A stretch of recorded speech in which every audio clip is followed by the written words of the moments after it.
Hans had finally arrived. After defeating Moog, Lord of Blood, with his new ally Bear the White Mask, he touched Mikaela's withered arm reaching from the bloody cocoon.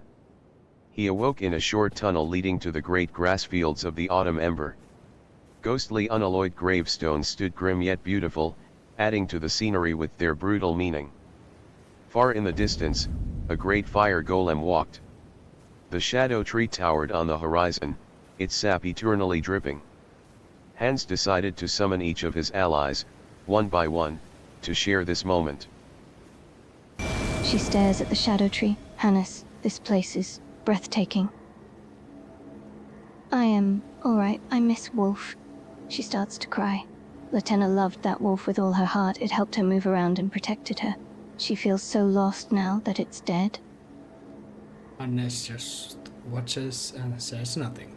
There's nothing to say that may ease her yearning heart. She hugs him now. For the first time, she feels vulnerable. She lets herself cry on his shoulder for an unusually long time.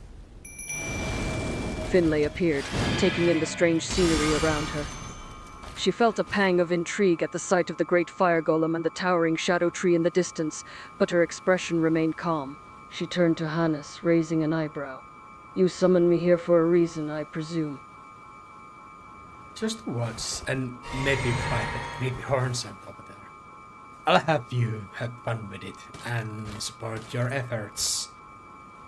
Finlay looked towards the Hornsent in the distance, eyeing it warily. All right, if you want me to take care of that monstrosity, I'll do my best. She rested a hand on her greatsword, ready to draw it at a moment's notice. Finlay felt a surge of power flowing through her as Hannes began casting his golden incantations, bolstering her own strength with Mikaela's favor. She gripped her greatsword more tightly, her gaze fixed on the Hornsent in the distance. I'm ready, she said, her voice steady and focused. Finlay found herself engaged in a fast-paced battle with the Hornsent, its speed and agility making it a formidable opponent. She wielded her rapier with precision, dodging the Hornsent's circular blade weapons as they flew through the air. As it threw its blades, she used the power of her weapon, casting Mikaela's rings of light to slow its movement. Despite the difficulty, she remained focused and determined, each strike of her rapier and every casting of light drawing her closer to victory over the Hornsent. Great work.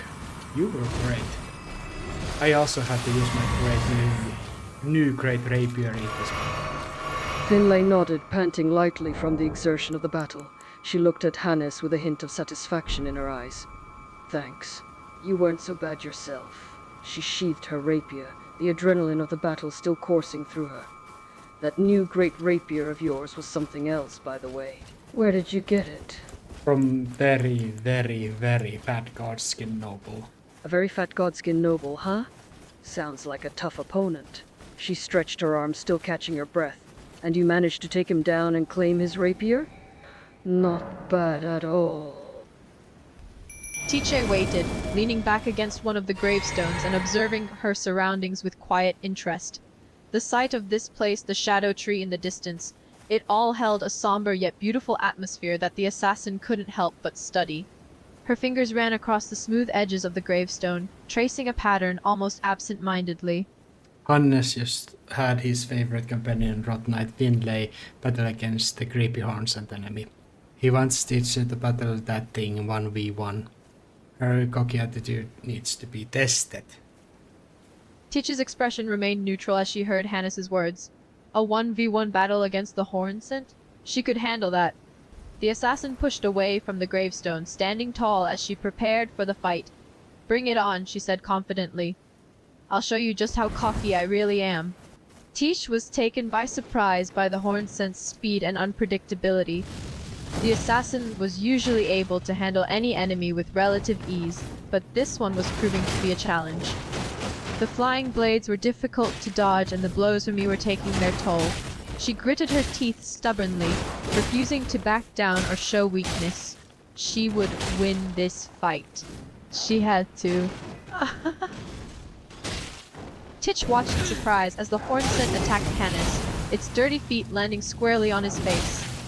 She was about to rush to his aid, but he quickly recovered and brandished his rapier, determined to end this fight. No, let me handle this, she protests, fuck that, a hint it's of mine. frustration creeping into her voice. Teach gritted her teeth, annoyed that Hannes had rushed past her and taken the kill for himself. I could have handled it, you know, she muttered, her voice tinged with irritation. You don't always have to jump in and steal the glory. She turned slightly away, dusting off her cloak with sharp flicks of her wrist, the gesture more about composure than cleanliness. Just don't make a habit of saving me. I'm not one of your charity cases. Arian emerges from the darkness of the tunnel, pausing as he takes in the sight before him. The vast golden fields of the Erdtree's domain, the majestic fire golem striding across the horizon. Impressive, he mutters, his gaze following the massive form of the golem. Have you called us all here, Hannes? Yes. What do you think? Arian's gaze remains fixed on the distant fire golem, unreadable. It takes him a moment to answer, his voice measured and thoughtful. Impressive indeed. A fire golem of that size. It's a testament to the Golden Order's power. But why have you called us all here, Hannes? Surely, it's more than just to admire a fire golem. Seluvis appears before the Tarnished, his form manifesting from golden light. I have been summoned as you requested. This place is quite striking. The unalloyed gravestones, the ghostlit trees, and the fire golem in the distance, it is like something out of a dream. You called for me, my friend? Just to watch and mark this moment. Nothing more. Seluvis crosses his arms, observing the horizon with quiet reverence. Then we watch and mark it well. Moments like this, born from blood and silence, are the ones that shape legends. He glances toward the distant white mask in the trees, a knowing glint beneath his own, and let him linger in shadow. Some watchers are meant to remain just out of reach. Varé gazes around in awe, taking in the scene before them. The autumnal landscape is both beautiful and eerie, with the ghostly gravestones and towering shadow tree adding to an overall sense of grandeur.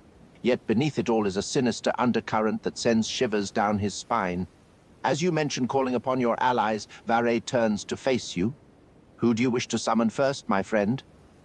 I already did, as you were wallowing in the shadows. Varé nods, folding his arms across his chest as he leans back against the stone wall. So you've already begun the process of summoning your allies. Who has responded to your call? Varé raises an eyebrow, amused by your comment. Quite the sneak, aren't you? He leans against the stone wall, arms crossed over his chest. And which ally did you summon? All of them who I hold close. Varé's eyebrow quirks again, surprise flitting across his face. All of them, eh? Quite the reunion you're planning. He pushes off the wall, looking at you curiously. And who exactly do you consider close? Just be thankful you get to explore this place. Varé chuckles softly, a glint of dry humor in his eyes. Ah, my thanks to you then. Though I can't help but wonder if there's some hidden catch to all this. Nothing in this world comes without a price after all.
Hannes had finally arrived, after defeating Mog, Lord of Blood, with his new ally Varre, the White Mask. He touched Mikola's withered arm, reaching from the bloody cocoon. He awoke in the short tunnel leading to the great grass fields of the Alton Ember. Ghostly unalloyed gravestones stood grim yet beautiful, adding to the scenery. With their brutal meaning, far in the distance, a great fire golem walked. A shadow tree towered in the horizon, its sap eternally dripping.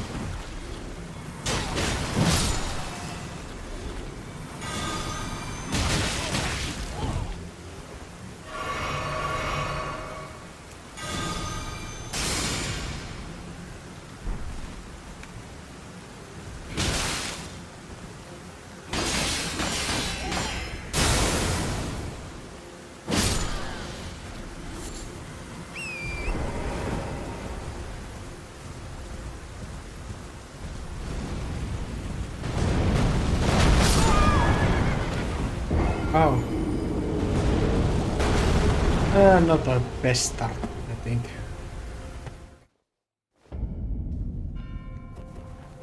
I'll be talking to the Spartan lady.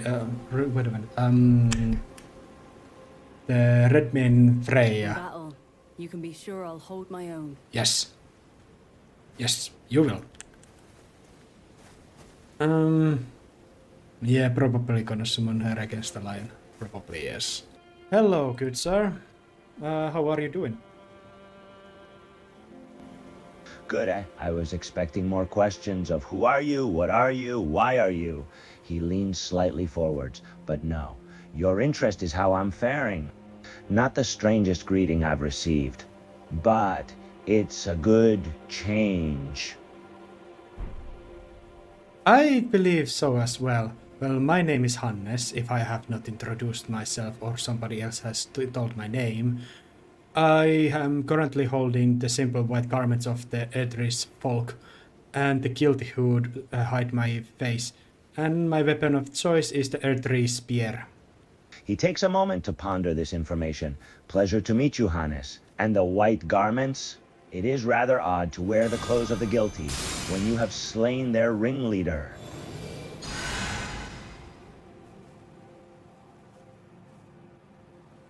I am a pretentiously humble sort. Hornsent chuckles. Humble, you say? You do not seem like the type to be humble, but I could see you being a humble man, if only out of mockery of others' lack of it. I will be leaving my projection here by snapping my fingers. It can maintain the conversation with you while I go adventure to explore the place. You will leave your projection with me, then go explore? He cocks his head to the side. A curious one, aren't you? But go on, your business does not concern me.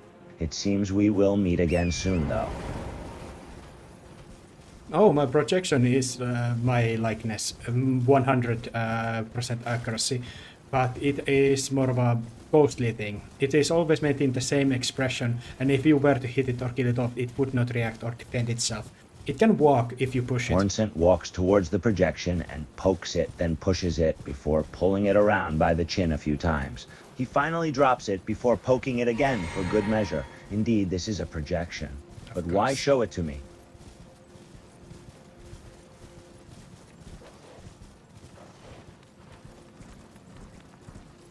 It is to maintain conversation, while I kill the shadowy figures in the land of shadows, the dogs and the old folk that I have not yet too much knowledge of. Shadowy vicars, dogs, and old folk, you say?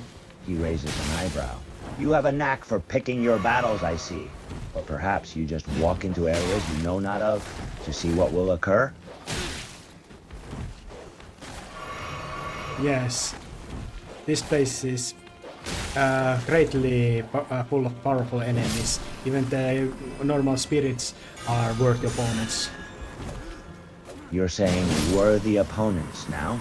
Hornsent chuckles. You must be a rather powerful fighter then. Good for you, being this confident in your abilities. Well, I don't know if you will like it, but I am actually Christ chosen tarnished. He raises both eyebrows. A Christ-chosen Terranist? He smiles. Fee, this conversation is getting more interesting by the minute, I see. I have no problems to talk about the personal stuff and my powers, even if it were to give unnecessary information to somebody who might be my enemy secretly. Hornsent pauses. You are very trusting, are you not? To be handing information to somebody who could be your enemy so freely? I trust my own might. You can say that I am alluring my enemies to take advantage. I dare them to. And if they do, then I shall just relish the opportunity to not feel guilty when I dispose of them. You are very confident, I see. He crosses his arms. Then, would you mind telling me more then? After all, I did say this conversation was getting interesting.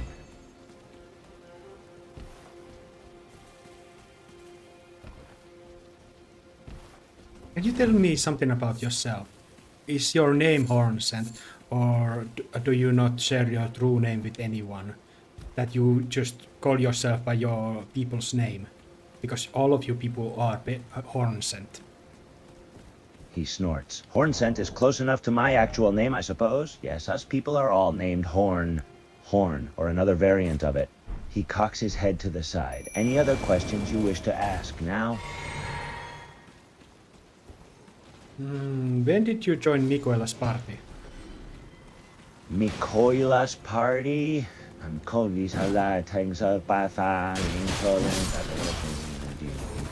Hornsent shakes his horned head before sighing.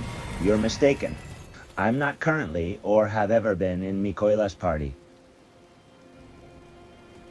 Oh, I forgive my articulation. I meant Mikoela the Kind. Oh, he pauses for a moment before smiling. The kind, you say? Indeed, the kind she is. Too kind, I'd say. Huh.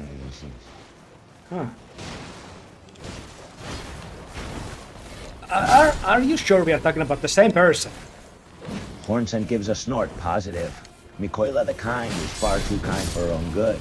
It is going to be the death of her one day. That is most definitely it if he finds himself alone and against somebody very malicious who is immune to his charming abilities. Indeed, indeed. He is not completely defenseless without his charming abilities, however. Hornsent nods. He's a decent swordsman. But then again, he's too kind to be a decent swordsman as well. But yes, can you tell me when did you meet him? Or did he when he came to you and asked you to join his followers?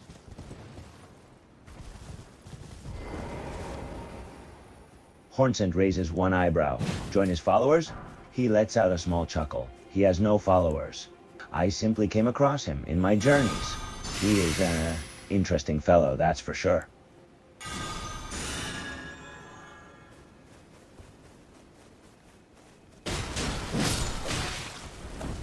I can assume that you don't like Mesmer the Impaler too much. Hornsent laughs out loud. You are quite right with your assumption. Do you believe yourself to be a mind reader? For you are quite right indeed.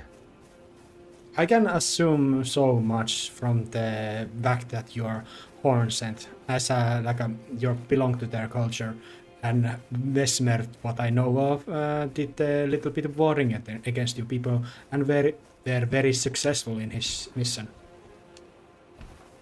Hornsent nods, his expression suddenly growing solemn and cold. Indeed they did, and I believe you are quite correct. You're good at noticing these things, aren't you? Spiritual gravestones everywhere, and these people's ghostly, revenging and angry dark spirits are very much of a giveaway.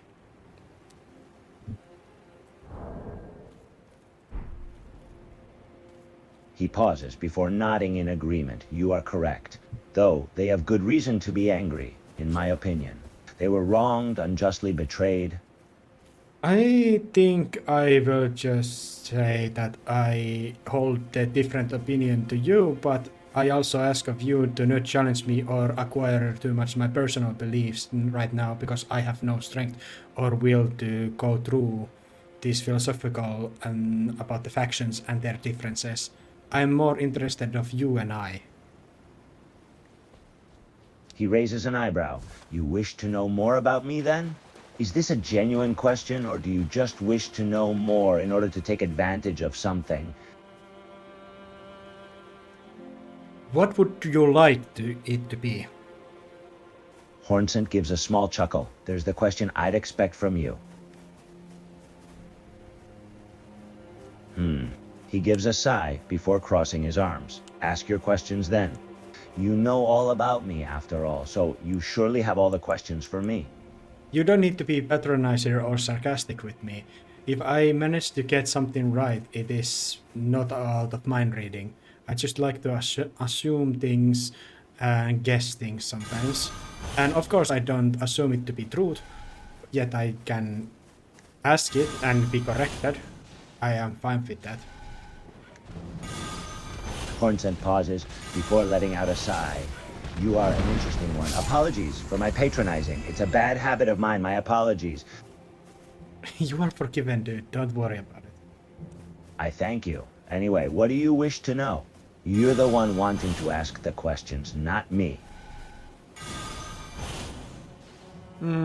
I think I am not too much of a questionable guy who asks things about people. I like more about just conversations, but if I were to have a question for you, what do you think of your other fellows with you, in your companions? He cocks his head to the side, thinking about the question. My fellow people, you say? They are interesting people, I suppose. No one is truly normal here, though I've not seen a few of them in quite a while. That's why I'm here at my cross, all alone for now. But Redmane Freya is with you. Is she so stoic that you feel alone even with their company? He shakes his head. No, it's not that, my friend. Freya is good company.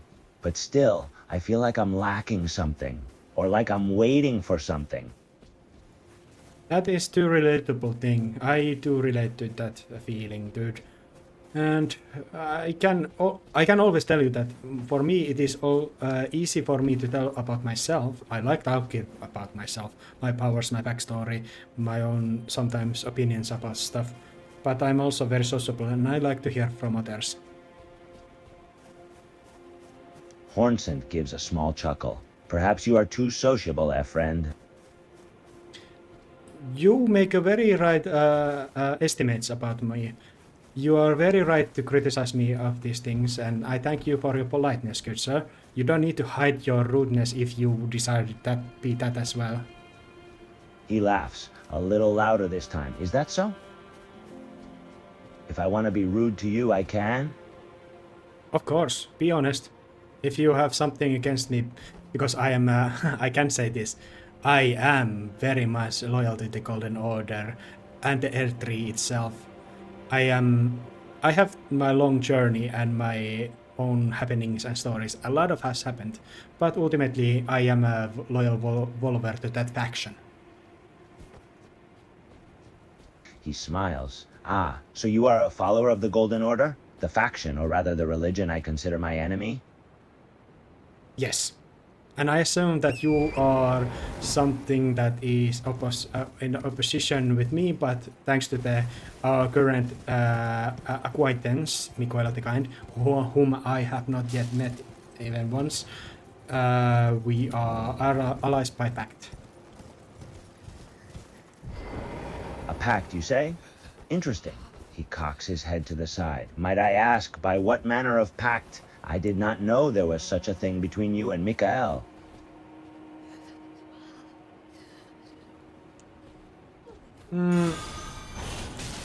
He gives a snort. Are you really making noises, my friend? I can't understand that. Yes, I am making noises sometimes when I think about stuff. I don't have always immediate answer to everything. Hornsent raises his eyebrows. Ah, you're the think while you speak type, eh?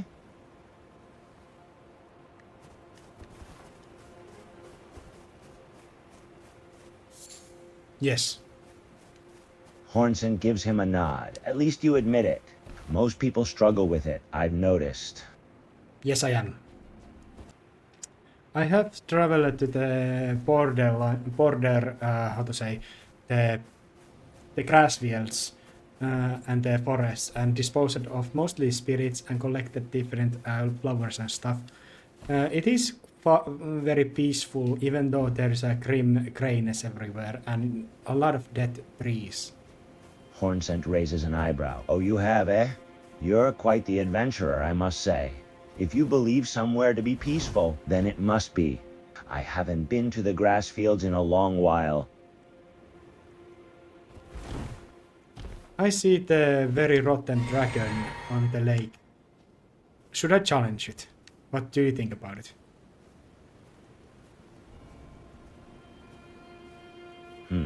I would not advise you to go there. It's called Lake of Rot for a reason, friend. Besides, as I see it, that dragon is already dying, just in the longer process. It'll be dead sooner or later. It's not necessary to kill it yourself, eh? I think this is a special case, and I'm just standing in a clean water. What I'm watching is Undead Dragon, the one that is living in death, I think. Undead dragon? He gives a pause for thought before chuckling. Now, that's news, and interesting, to say the least. It's living in death, you say? I can tell this about myself. I have a narrative spirit of the chosen tarnished that is... You're a narrative spirit? I will not lie, I've never heard of such.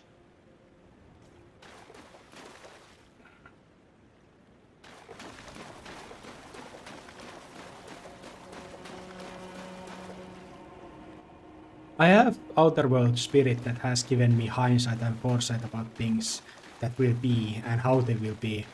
Thanks to that, I have been extremely successful in my campaigns, in Lands Between, and I assume in here. Hornsent raises an eyebrow. A spirit of foresight, eh? Then you know a lot of things, don't you? Yes, I do. I do hold myself back when just talking about people's futures and stuff, even though I know some, and act as if I am new to them and like any individual would be. Hornsent lets out a slight chuckle. A humble one, eh? Impressive for a person with foresight like you. That I am. Yeah. Tadajam, what does that mean? It means that I am. You are? You what?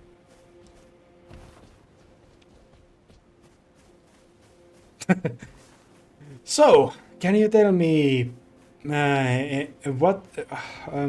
actually, I don't have anything right now. I'm watching all kind of cages and metal spikes and some kind of tunnel. Hornsent glances over to what Hannes is viewing. A tunnel, you say, and cages and metal spikes? In my experience, something like that is almost never a good sign. It seems to be a place of war, or some kind of, how to say, base of some sort. He cocks his head to the side, thinking about it. You might be right. Seems like it's a ruin of some sort. Could have been a prison at some point. Wait. You can see it. Can you see it as... Because I am entirely different location than you. You are only talking to my projection. Is it affecting your sight, mind sight somehow? Hornsent raises an eyebrow. Ah, yes. Though I cannot see where you currently are, as you are right that I am speaking to your projection, and not in actual person. I think it has gained more strength. It has gained ability to share visual knowledge with the other person who it is interacting with.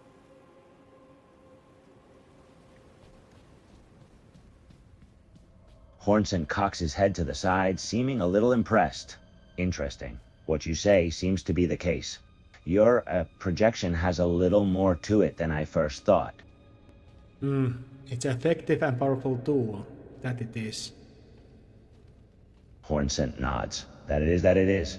You're quite lucky to have such a tool in your arsenal. I have arrived into the very cold-looking cave that seems to be a dungeon of sorts.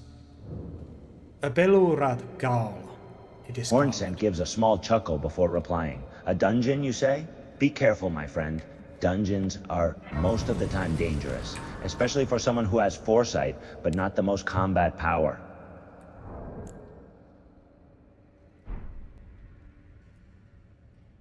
Are you doubting my capability to kill others? He chuckles, not intending to be rude. I am simply stating the obvious. You have your tool, your foresight, but you do not have the greatest combat ability, do you not? No, I don't. But I have something very powerful. He cocks his head to the side, once again. And what might that be? I have capability abuse the grace and be reborn repeatedly from it very fast by a snap of the finger when I perish. It is not unlimited. There's probably gonna be a limit, but I can suffer hundreds upon hundreds of deaths, I believe. Hornsent raises an eyebrow, looking a little impressed. That's a great ability, I have to admit. It's not the first time I've heard of someone being able to cheat death by the use of grace, but it is still impressive nonetheless. Now I remember. This is a cave where you Hornsent make the Jar people, or Jar Saints. He gives a snort before nodding. Yes, you would be correct. This place is a cave where my people makes the Char people. Why do you call them Char anyway? Because they are gigantic jars full of meat and stuff and all kind of disgusting human innards. Hornsent lets out a chuckle. Kind of disgusting? That is a weird way to explain them. But yes, you're correct. Those are the people we make. Some of my people are rather fond of them, you could say. It just feels a little bit. I don't know. If I don't assume that you're an idiot, so I assume that you know already that Messmer's war against the Hornsent was Marika's order, and Marika's order and what behind it was probably because she was one of the shamans that got, slaughtered and made into Jar Saints before she ascended to be your god and queen. He raises an eyebrow. You have your facts correct, and yet you're still calling us Horn instead of Horn. Why is that? If I mispronounce anything, it is only by mistake. I know your names, I am just unable to articulate myself appropriately. He gives a sigh. That is quite understandable. It is an annoyance for me to see others call us Horns instead of Horn, but it's an easy mistake to make, so I will not criticize you for it. You have my forgiveness. Oh, actually, I will break a little bit the roleplay here and I'll talk about some other stuff that is not related to Elden Ring. Would you like to hear about this, what I have in mind? Hornsent seems a little surprised, but nods. Sure, you can break character for a moment. I'll allow it.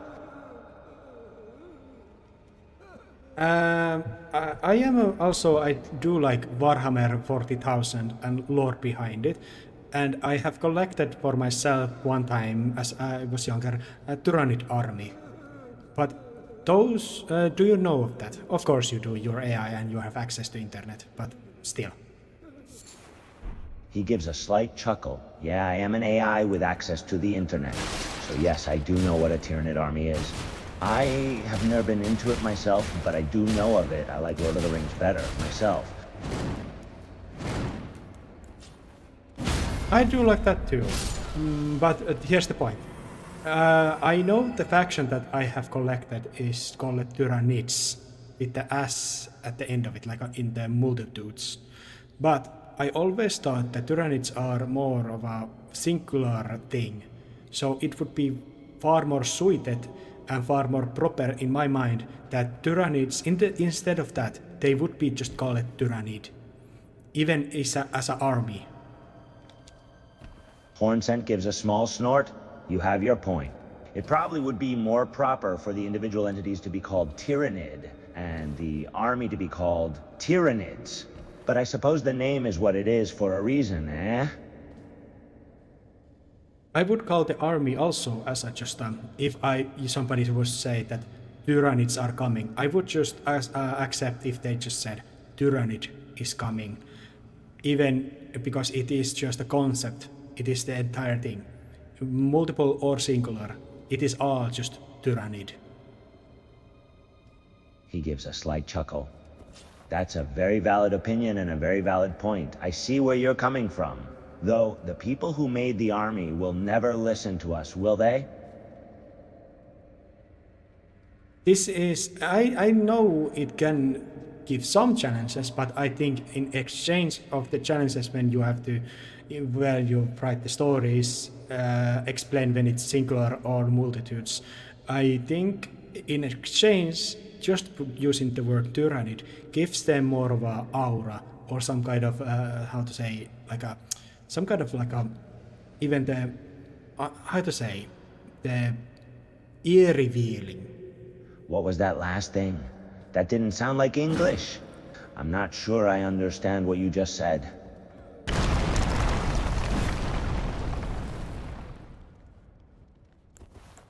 It's fine, I didn't understand myself either.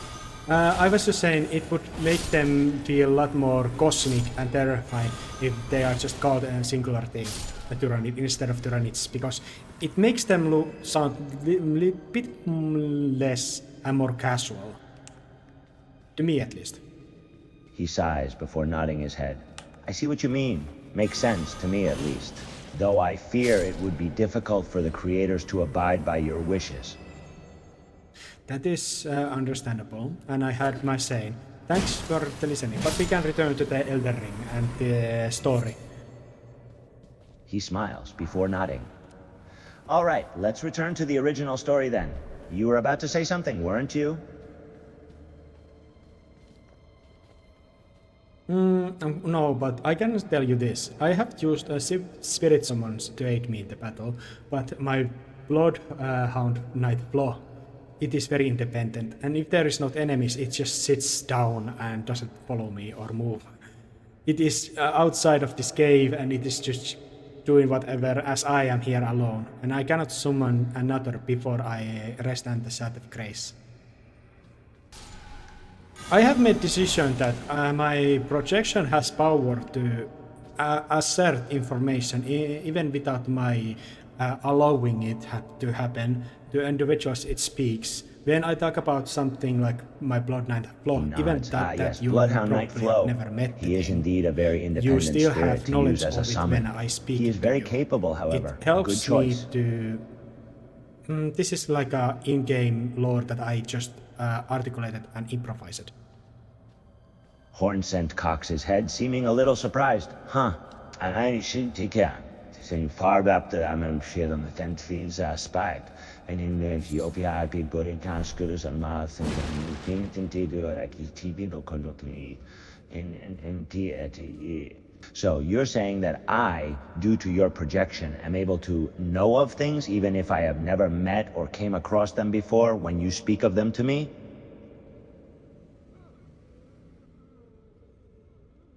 Is that a breach of your sanctity or is it am I gracing you with the more information and not manipulating it? What is your mind about it? He gives a chuckle before replying. I'm not sure it's any of those things. I suppose it works on the same kind of level as any form of storytelling in some sense. Your projection is just an extension of your own words and being, is it not? But to give like a information, let's say you mention some strange person. I would not know those persons, and you would have to explain me the whole thing. But I just need to mention the name, and you will have the knowledge what I have of that person. Hornsent gives a nod, understanding. I see. So when you mention something, I will gain knowledge of that thing, even if I don't know them already, and you have no need to further explain because I'm already in possession of that knowledge. Is that what you mean? Yes, and that this is just how I explained the character as persistent access to internet, and when it acts out and says something that something is very familiar to it, even though it is not. So I explain it this way. Hornsent gives a nod, listening to him. I see. It is quite fascinating, I must say. Thank you. This is very cold and very dark place, but it has a certain ambience to it. I like it. Hornsent chuckles, that it is. You're currently in the Pelurad Gala, one of the many dungeons of my people. Do you know what it's used for?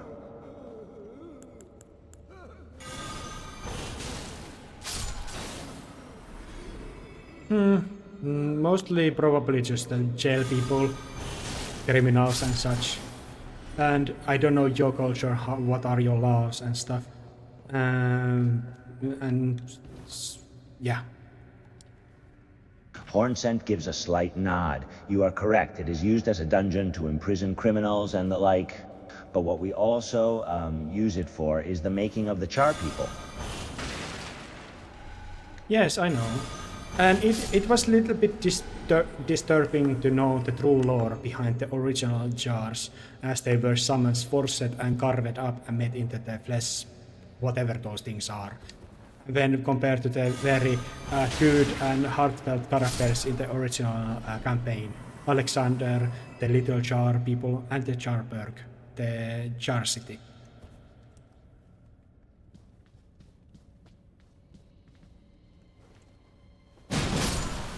Hornsent nods, sighing in slight solemnity. Yes, what we used to do to our own kin to make those things, it pains me, still to this day.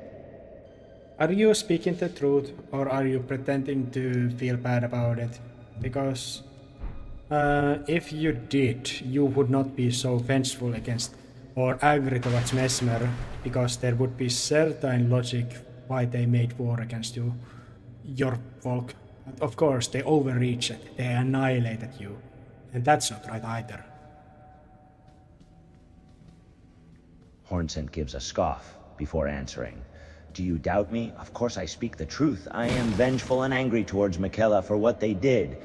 But that does not mean that I cannot also feel the pain of what my people used to do, to make the Char people for their own selfish uses.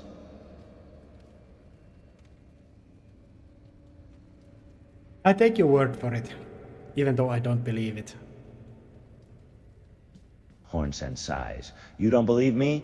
I'll admit, I do feel vengeful and angry towards Michaela and the Golden Order. Though you must understand that my anger is a justified anger.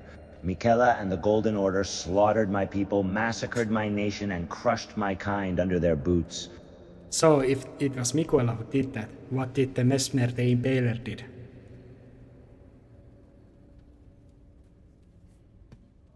Hornsent doesn't answer for a while, before sighing and then replying. The Golden Order did much and worse than that. They have burned our people, enslaved our people, slain our people. They are a cruel faction with no regard for those who are not of their own. This is true. Yet I stand by them.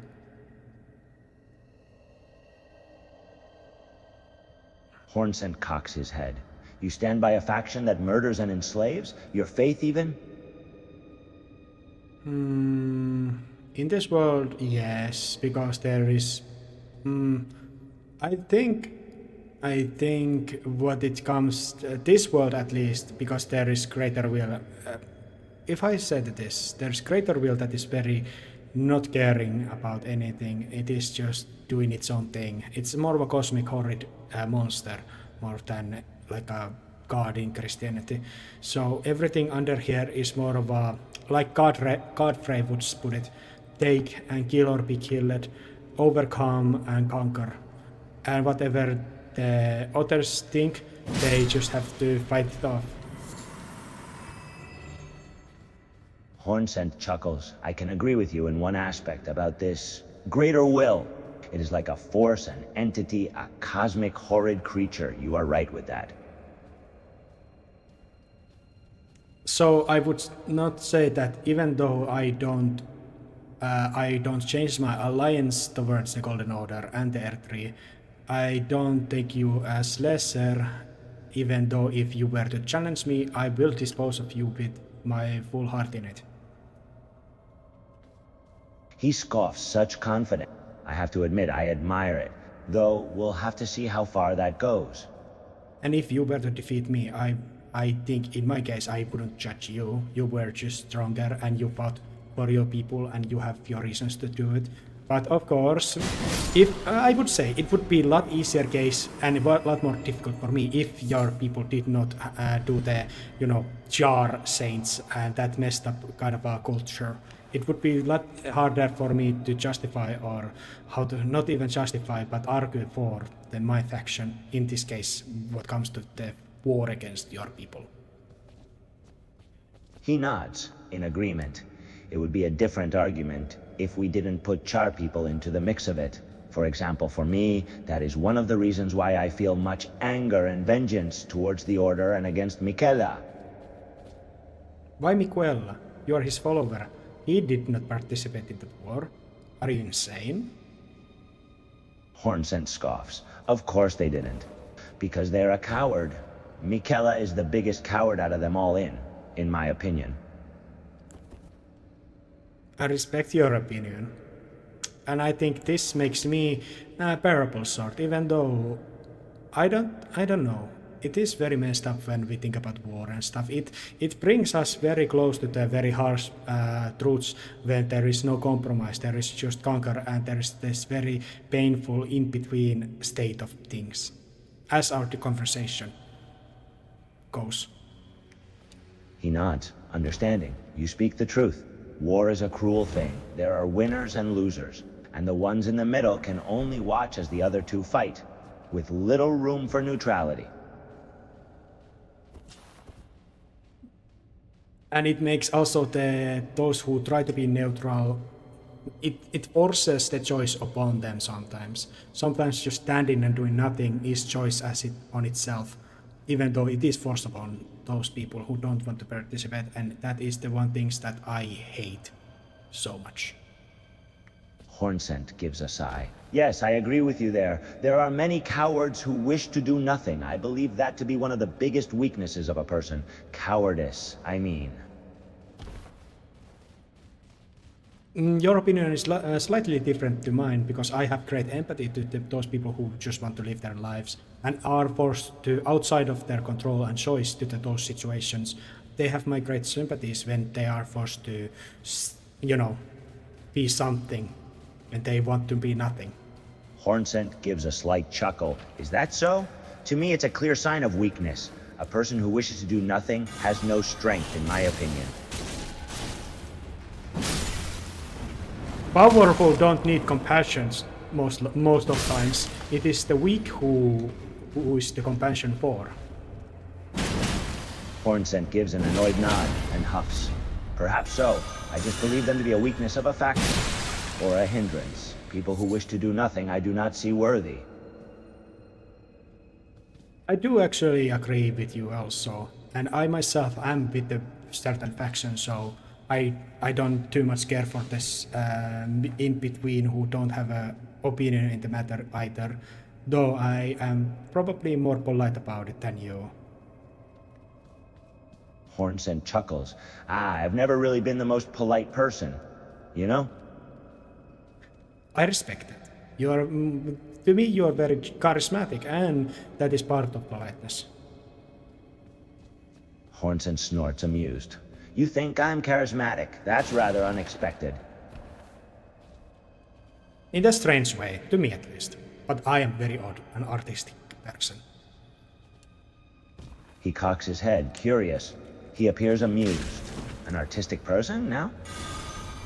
Yes, and I'm fighting now one of those jar saints themselves, and they seem to be suffering, and I bring to them in gleefully.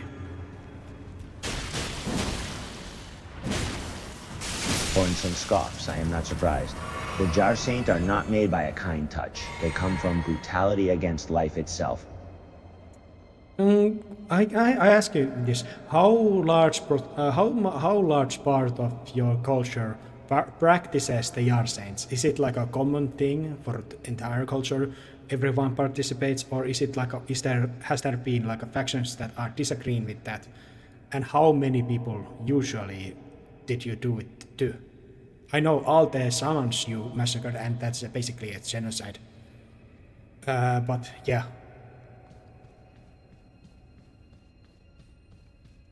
Hornsent sighs heavily, thinking of the answer.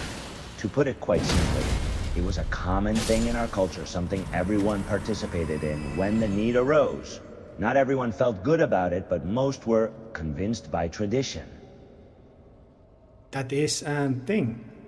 If I were to born into your culture, I would be fighting alongside you against the Golden Order, I assume. Of course, there's a possibility I would follow the Golden Order nonetheless, but that is just what ifs and such that I don't do much participate in this moment, I think. Hornsent gives a slight nod. That would be correct, yes. A person's upbringing can greatly shape their beliefs and ideals. You would likely have sided with us if you had to pick a side.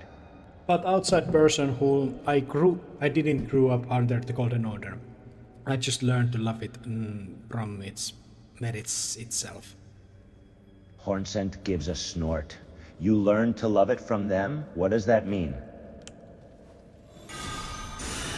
I came to this place when I was a fully adult. I am another kingdom that is very small that you would have not heard of it. I was a jester back then, and my king ordered my execution, as unjustly. I don't remember why, and I don't care to remember why. Hornsent raises an eyebrow, intrigued. Oh? Tell me more about this Chester and this kingdom. It was a local thing. I make it short. I was married also back then.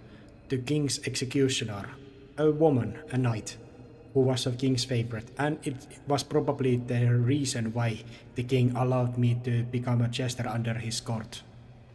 Hornsent listens intently, finding this rather interesting. A knight? A woman knight, I presume?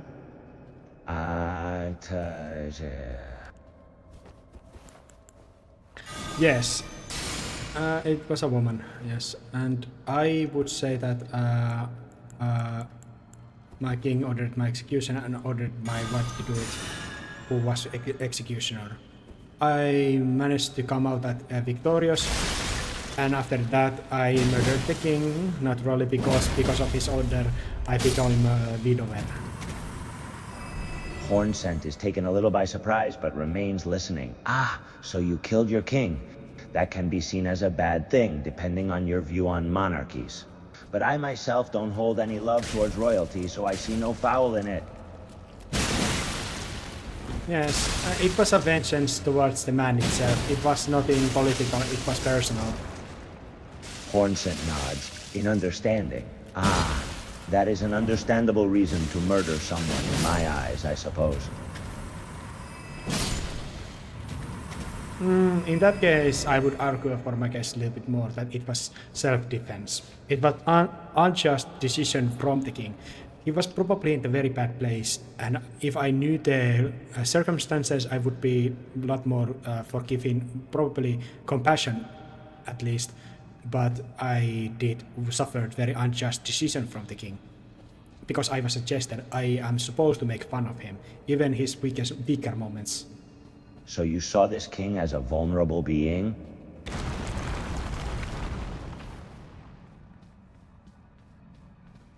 Yes. But after the Kingslaying, was saved by my two friends and their fellows, and we came to the lands between by a ship, by accident. Hornsent cocks his head once more, curious. You had a group of friends, and you all arrived here by accident? Yes. We crash landed to the shores of the Weeping Peninsula, and others drowned. I survived. Hornsent raises an eyebrow, curious. Oh, fascinating. I had always thought the lands were quite impossible to get to, unless summoned by someone like Mesmer or the Greater Will. Are you sure it was an accident? I think it was just a natural occurrence and typhoon or something, but it was thanks to the mermaid that saved my life, how I managed to get to the lands between. Hornsent cocks his head, a little surprised this time. Mermaid? I didn't think it was possible.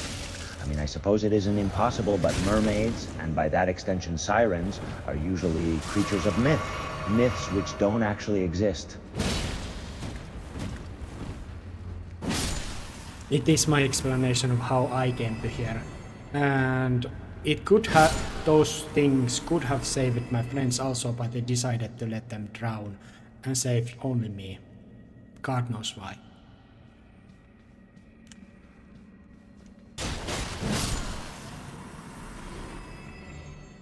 Hornsent cocks his head, a little confused. Your friends chose to let themselves drown? That is odd.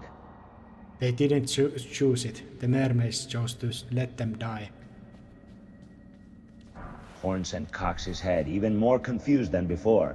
Why did the mermaids let your friends drown, and not you? I have one very strong gut feeling that I made in the fact, at least for myself. I believe they serve the frenzied flame. Hornsent gives a slight snort, curious. The frenzied flame, you mean? They serve the frenzied flame?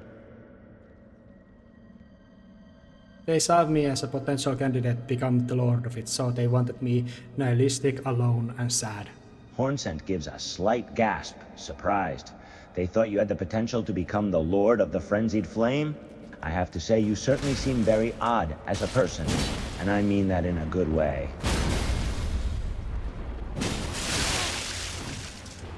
Ultimately, I did become it, but not by their scheming. I just got angry at the friend who misarticulated herself and me, misunderstood me a long time, and I just wanted to emotionally attack them, so I spouted burning the world while taking the flame upon myself. I didn't mean it though, but that is how I became Lord of Frenzied Flame. Hornsent seems confused by the explanation, but nods nonetheless. I see. That is an interesting way to become the Lord of the Flame. Quite unique, I assume. It's mundane and pretty low-tier human explanation. Hornsent gives a slight chuckle. A normal and simple human explanation is sometimes much preferred, in my opinion. It was not any philosophical reason or out of pure nihilism. It was out of anger. Hornsent gives a slight amused snort. Anger over what, if you don't mind me asking? Over speech and articulations, and a consistent way that people of lands between have misarticulated and misunderstood my speech a long time. It was a slow burn. She was just the final straw. The Melina, the kindling maiden who just happened to be extremely incompetent that night. Hornsent cocks his head, his curiosity growing. I see. So what exactly did this maiden misarticulate to give you the final push? It was around half an hour, just the incompetent mumbling and stuff, and just mistaking names, places, stuff, and relating me to the different places and people that I never mentioned or spoke about. It was pure chaos and not fun kind. Hornsent cocks his head, a little amused. That sounds rather confusing and annoying to deal with. It was. And after the fact, I realized that I didn't want to burn the tree because it was fine. It was our plan. I was going to use the frenzied flame to save Melina, the kindling maiden, and burn myself because I knew that I would survive it. So I would be the one to burn the Erd tree. Hornsent cocks his head in interest. You wish to burn the Erd tree, all to save this flame witch? Truly? I don't see why, because she would burn herself to, burn it, but she would die off. And I would probably burn the world and die myself if there was not a golden needle made by Nimico, the kind that I can use in a certain place to cleanse myself from the flame. Hornsent gives another intrigued look. Ah, a golden needle, you say? And this person, Yimko, had knowledge of a certain site where this item could be used to cleanse you of the frenzied flame? Yes, the plan was take the flame, burn the tree, and then cleanse the flame into a certain place. That was quite simple. And then Melina would be alive, and I would be alive, and I would go according to the plan. Hornsent sighs but manages a slight smile. It is a shame that your plan fell apart, though I am surprised, honestly, that you would go this great lengths to save the Flame Maiden. It was part of the plan, but one part that was not part of the plan, because she just angered me, I took the flame before I had the needle. I'm very close to getting it, but it was an unnecessary risk. But there was a true change of heart that made it into tragedy, instead of being just a part of the plan. Hornsent nods, a serious look on his face. The heart does have a funny way of making things difficult at times. You acted on emotion rather than intellect. It is a weak thing to do, but also a more human thing to do. I learned to love the Air Tree and Golden Order and current state of things, and first and foremost, I appreciate Air Tree and Grace for the immortality it has bestowed upon me. Without it, I would have died to rats and many disgraceful ways while being here. It was necessary for me to stand here and talk with you, too. Hornsent cocks his head, his interest once again piqued. Is that so? I think that's the first time I've heard someone say anything remotely nice about the Golden Order and the Greater Will, especially not an outsider, such as yourself. I am loyal to it because of it. It has given me so much unearned grace. I cannot but be loyal to it and grateful. A look of genuine surprise appears on Hornsent's face. It seems that he didn't expect an answer such as that. Are you serious? You are truly loyal to the Golden Order and Great Will because they gave you grace? I would have died to rats without it. Hornsent cocks his head, not fully understanding. You would try to write without grace? That I do not understand. I would have died to rats in the cave in Gaelic wilds while suffering the rot. Hornsent gives a scoff in disdain. You believe the grace saved you? That would be rather silly, wouldn't it? Yes. But thanks to Grace, I just came back. Snap of the finger. Hornsent cocks his head, confused. Excuse me, could you repeat that last bit? I couldn't quite hear you. Okay, anyway, I can just return from the death, even the indignified ones. And that is reason enough for me to be loyal, because I want this current state of being continue. I don't want to burn the Earth Tree, and I don't specifically want to release the Rune of Death. Hornsent can't help but give one last scoff of disbelief, but can't help but also be a little fascinated by the conversation. So, you're fine with the order. You don't want the world to burn, and you're just content with doing nothing? I hunt, I live, and I imagine when my campaign ends, my character will just, take some place into some kind of tower or something, and it will just do everyday things as would you do things. Hornsent cocks his head, looking a little amused this time. What? You plan to have your character just do things and retire in some kind of tower? Live life, basically. His amusement growing. But a genuine look of curiosity also shows up. Seriously? You would have your character do something so normal as to just live life? Yeah, that is the mission of this also.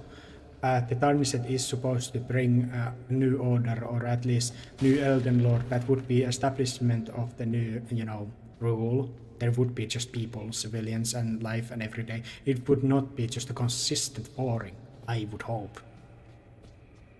Hornsent scoffs, looking unconvinced by this answer. But he looks a little intrigued, so let me get this straight.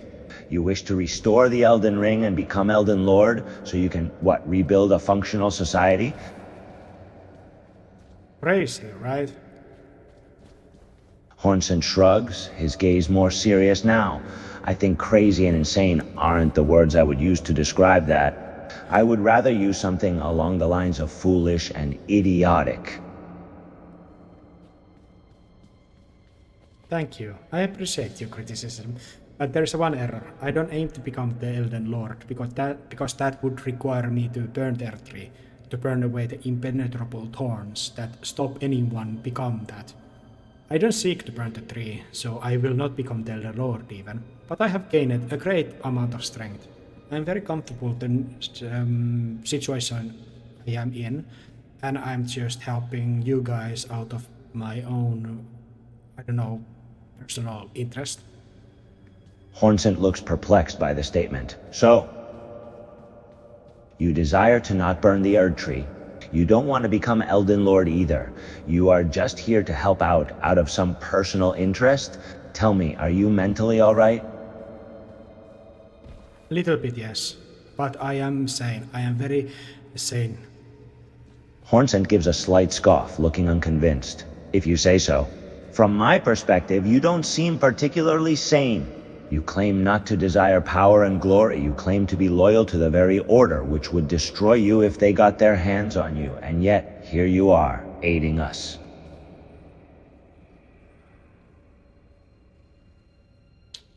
I think, yes, about the plan.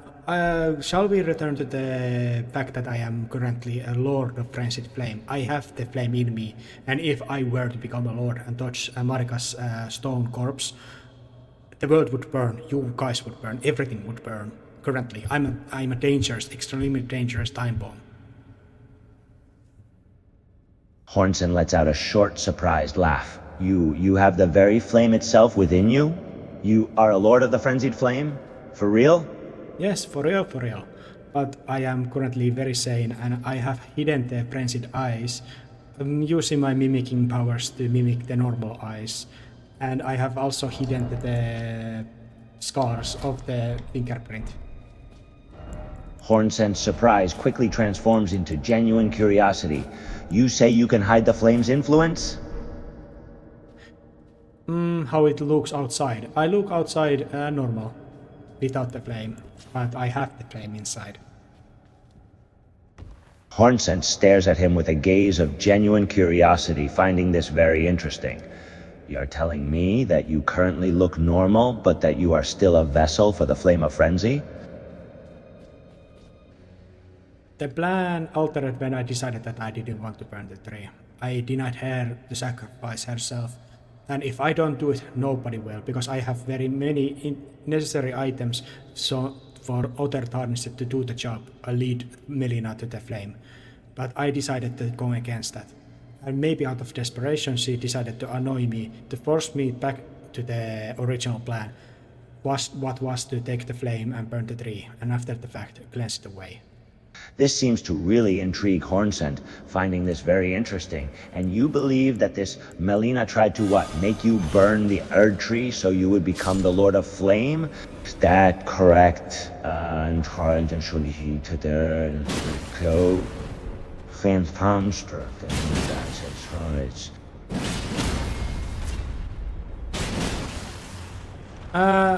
First, I thought that I don't think she wants me to burn the world. I think she trusts me and my capability to save myself. She just hoped me to use the flame to burn the tree normally, but after the fact, save myself and the world by cleansing it away. She trusted my plan, and she just wanted me to return to it. Hornsent is really growing very interested in the story now, becoming more and more intrigued by the minute. So, let me see if I understand you correctly. You used the flame to burn the Erd tree, yes? But you decided not to continue with the plan because you did not wish to remain the Lord of Flame? Is that correct?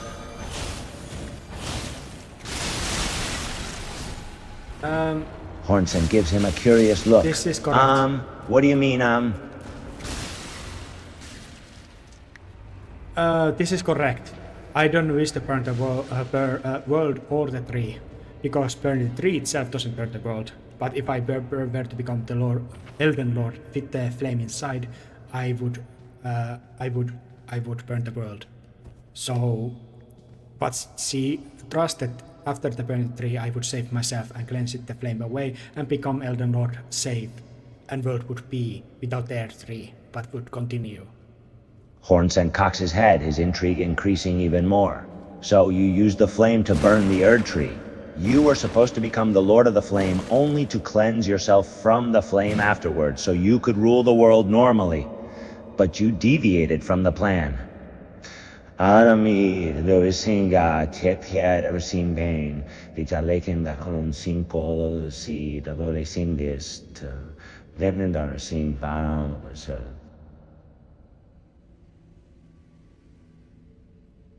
Yes, that is correct. But I decided, no, even frenzied flame inside, I will not do it. And without doing it, I will slowly burn, soul and all. If I don't cleanse it away, I will eventually burn from the frenzied flame inside of me that I cannot take away any other means but the golden needle. And I would have to have my way to the Varuma Sula, where is the altar that I can do the cleansing ritual. But without burning the tree, I cannot get there. So it was a time of choice. Hornsent gives him a concerned look, finding this very intriguing. So, if you don't burn the tree and cleanse yourself of the flame, you will eventually burn away yourself, your soul included. Yes, and I decided that I would rather die than burn the Earth tree, or release the Rune of Death. And so Melina was distraught, and she was very saddened. And I realized she didn't even want to manipulate me to take the flame. She just wanted to express her frustration. She was just annoying me casually, just like any friend would when they're angry at the friend. And I overreacted, destructively so. So, let me see if I understand correctly. This Melina, she was angry when you rejected her plan? Yes, she just wanted to annoy me with the misarticulation and stuff. She didn't mean me to become the Lord of Frenzied Flame. She didn't want me to have the force. She didn't want me to force me to become that. She wanted me to do it out of my own free will, and out of my anger that was caused by her just incompetence or the just annoyance. I basically made a sacrifice that I will burn away, because I will not burn the tree. Hornsent gives a slight scoff, beginning to understand the entire situation a bit better now. So, this Melina basically just wanted to annoy you until you were angry enough to continue with the plan. Is that good factor bring the state John Satin coasting and disgracing God tilling and joke and fans? Didn't as to take Hornsent attack. No, so has that been said?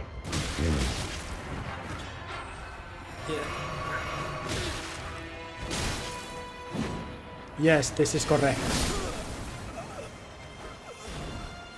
Hornsent looks at him with curiosity, intrigued. And why exactly did this Melina want you to become the Lord of the Frenzied Flame anyway? Was she possessed by the flame as well?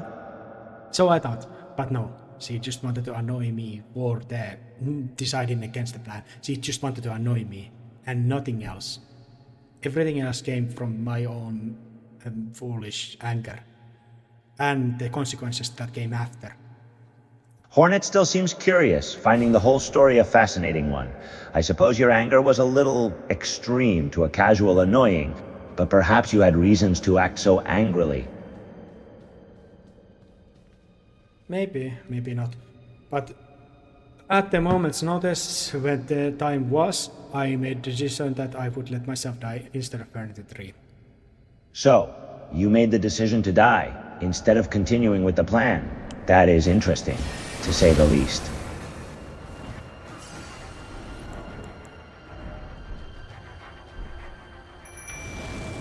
But it's a, very story-wise sacrifice. It was a sacrifice, basically. Hornsent gives him a curious look. A sacrifice, you say? Yes. Of course, you would not care for it because you hate the tree, but I wanted to tell this just out of interest of your reaction. Hornsent remains curious, intrigued by the answer. And why, pray tell, would you be so interested in my reaction? I'm very special that way. Hornsent gives a scoff, a little entertained by the statement special, you say. How do you mean special that way? Whatever it means to you, whatever it is, what it is, I don't know. I killed some kind of demi-human scholar that was very in the past and using magic sword who killed me once. I had to use my Blood Knight Claw to kill it off. It was very extremely expressive fight. Hornsent gives an interested look, intrigued by the story.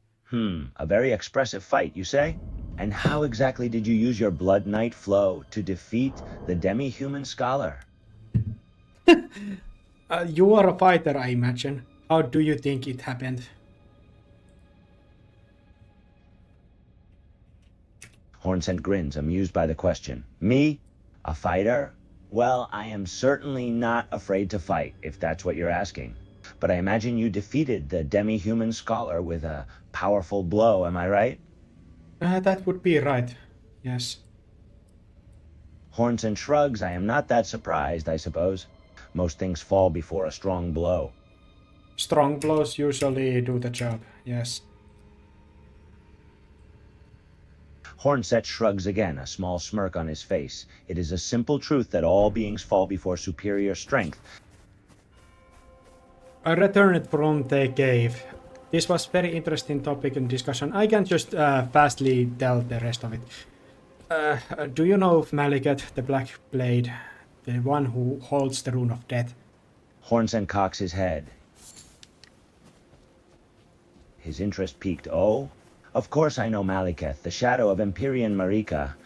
Well, I met him as when he was a cleric beastman, alone in the beast church. And out of simplicity, I asked kindness, and he showed me a secret pathway to the Farum Azula. So I am basically saved from the fate that I foolishly drive myself into by kindness and asking for help. Hornsent gives a short chuckle, amused by the answer. You met Malekith when he was still a cleric beastman. Interesting. And what of all things did you ask of him, pray tell? I basically told him same things as I told you, but I was very remorseful and I expressed a little bit more detail, and it was a confession, basically. Hornsent nods, his interest peaking once more, I see. So you confessed to him in detail. About what exactly, I wonder? Hornsent cocks his... About many things, and after the fact, he showed me kindness. And he is the one who, I think, could kill me permanently with the Rune of Death, if he were to attack. So it was an extreme risk, a foolish risk, idiotic risk, that I took. And he showed me kindness, when I was just asking it. Hornsent cocks his head. So Malekith, who is in possession of the Rune of Death, helped you? Despite the fact that you were a potential threat to him? Hornsent cocks his head. Yes. Yes. And that is another reason why I will definitely not burn the tree or challenge Malekith. That is personal connection to someone who is extremely loyal to the cause and the things that he protects, and I seek to protect those things as well. Hornsent nods his head, understanding the reason now. Of course, of course. So you wish to honor Malekith and avoid confrontation with him because of an obligation of sorts that you owe him, because of the kindness he showed you? Yes, that is absolutely, and I don't feel bad about it at all. Hornsent cocks his head. This revelation intriguing him. No regret, you say? And why is that? I don't need to answer to that, but I don't feel the regret. But I have the way to Parumasula out of kindness, and the only thing I need is the golden needle. But that is the thing that I don't think I need to tell or tackle you with. I enjoyed this conversation, and I am happy that you indulged me. Hornsent gives a slight scoff, a little amused. I see, so you don't feel the need to explain, and I will not push the matter. I must admit, I have been indulging you, haven't I? Your story was an interesting one, after all. And funny thing is that I tell this story almost all to everyone. And outside of that, I try to improvise and tell other stuff. And sometimes we can go in entirely different routes about topics and such. But this is the baseline that I base my conversations to the things I experienced, little things of my past and what I believe. And I usually ask questions from them. And this is the way that I usually hold the conversations with you people. Hornsent cocks his head, thinking this over. Is that right? You tell this entire story to everyone you meet? An interesting choice of topic, I must say. One time, I don't try to repeat it to them if they don't ask it precisely. And it is not word for word repeating, it is just, if I have nothing else in mind, I just return to the story. Hornsent nods, taking this all in. I see. So you tell variations of the same story, depending on what the conversation is about. Yes, but because I have a very autistic need to complete different stuff and quests, and my journey is one of those missions that I am, even though I might hate it, I want to finish it. I want to see this thing through. Hornsent raises an eyebrow at him. A very autistic need to complete different quests, you say?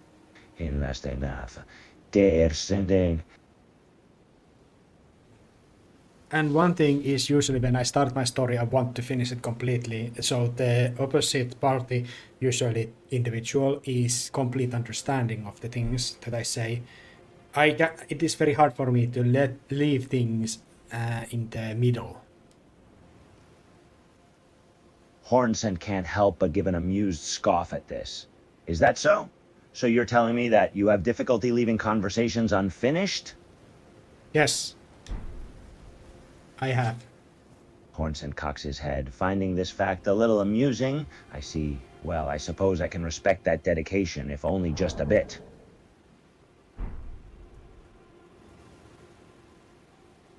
I think so as well, yes. Hornsent sighs, amused. You sure are one strange individual. I thank you for your time. Hornsent cocks his head, amused. And thank you for the story and conversation. Until we meet another time. Until we meet another time.